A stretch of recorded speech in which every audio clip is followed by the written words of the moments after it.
அஸ்ஸலாமு அலைக்கும். அனைவருக்கும் இனிய காலை வணக்கம். எல்லோரும் எப்படி இருக்கீங்க? நல்லா இருக்கீங்களா? ஆமாம், நேற்று நம்ம நம்முடைய இன்ஸ்டாகிராம் அந்த யூடியூப் சேனல் ஸ்டார்ட் பண்ணோம். எல்லாருமே உங்களுடைய வாட்ஸ்அப் ஸ்டேட்டஸ் ஸ்டோரி எல்லாத்துலேயுமே நீங்கள் டேக் பண்ணி வச்சிங்க. நான் நிறைய பேரை டேக் பண்ணி வச்சேன். எல்லாருமே எடுத்து வச்சிங்க எனக்காக. நிறைய பேர் நீங்களாகவே எடுத்து வச்சிங்க. நிறைய பேர் என்னுடைய ரிலேட்டிவ்ஸாக இருக்கட்டும், என்னுடைய ஃப்ரெண்ட்ஸாக இருக்கட்டும், நிறைய பேர் நீங்களாகவே எடுத்து ஃபாலோ திஸ் சேனல் அந்த மாதிரி எனக்காக நீங்கள் சப்போர்ட் பண்ணீங்க. ரொம்ப ரொம்ப நன்றி. உங்களுடைய எல்லாருடைய சப்போர்ட்டுக்கும் எனக்கு ரொம்ப வேணும். ரொம்ப நன்றி. அதாவது நோன் டு அன்னோன் பர்சன் அப்படின்னு சொல்லுவாங்க. அதாவது எனக்கு தெரிந்தவர்கள் மூலம் எனக்கு தெரியாத நபர்கள் அப்படின்னு சொல்லுவாங்க. அந்த விதத்தில் எனக்கு தெரிஞ்சவங்க மூலியமாக எனக்கு தெரியாதவங்க எடுத்து அவங்களுடைய ஸ்டேட்டஸ்லையும் ஸ்டோரிலையும் வச்சுருக்காங்க. என்னை ஃபாலோ பண்ணியிருக்காங்க. ரொம்ப ரொம்ப நன்றி. நான் எல்லாத்துக்குமே நன்றி தான் சொல்லுவேன். கண்டிப்பாக இந்த சேனல் நல்லா போகும்.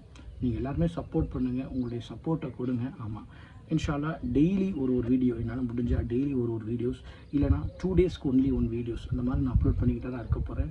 உங்களுடைய சப்போர்ட் ரொம்ப வேணும். நிறைய விஷயங்களை நம்ம பேச போகிறோம். உங்களுக்கு என்ன மாதிரி கருத்துக்கள் வேணாலும் நான் சொல்ல போகிறேன். கருத்தியல் ரீதியாகவும், ஒரு துறை சார்ந்த ரீதியாகவும், அடுத்து மாணவர்கள் வழிகாட்டுதல் வழியாகவும் நிறைய விஷயங்களை நம்ம ஷேர் பண்ண போகிறோம் நம்ம சேனல்ஸில். ஸோ நீங்கள் நம்முடைய இன்ஸ்டா பேஜையும் நம்முடைய யூடியூப் சேனலையும் கண்டிப்பாக ஃபாலோ பண்ணுங்கள், சப்ஸ்கிரைப் பண்ணுங்கள். கண்டிப்பாக தொடர்ந்து இருங்க. கமெண்ட் பண்ணுங்கள். நிறைய கமெண்ட்ஸ் வந்துருந்துச்சு. எனக்கு ரொம்ப சந்தோஷமாக இருந்துச்சு. அது எப்படி சொல்லலாம்ன்றா, நிறைய பேர் ஒரு நல்ல கமெண்ட்டுகள், எனக்கு நல்ல கமெண்ட்டுகள், வரவேற்கக்கூடிய கமெண்ட்டுகள் நல்லா வந்துச்சு. அது மாதிரி குறைகள் இருந்தாலும் அதையும் சரி செஞ்சு அதை நம்ம ஃப்யூச்சரில் நம்ம நல்லபடியாக பண்ணுவோம். அந்த மாதிரி குறைகளோ நிறைகளோ ரெண்டையுமே நம்ம வாங்கிக்கணும். ஏன்னா அப்போ தான் அதில் வெற்றி இருக்குதுன்னு நான் நம்புகிறேன். குறைகள் நிறைகள் எதை கண்டும் துவங்கக்கூடாது, அதாவது துவளக்கூடாது. குறைகள் நிறைகள் எதுவாக இருப்பினும் அதில் நாம் வெற்றி அடைவோம். குறைகளை சரி செய்வோம், வெற்றியை கொண்டாடுவோம். அவ்வளோதான். அதாவது நிறைகளையும் குறைகளையும் தாண்டி நம்முடைய வெற்றி பயணத்தை நாம் தொடர்ந்து கொள்வோம்.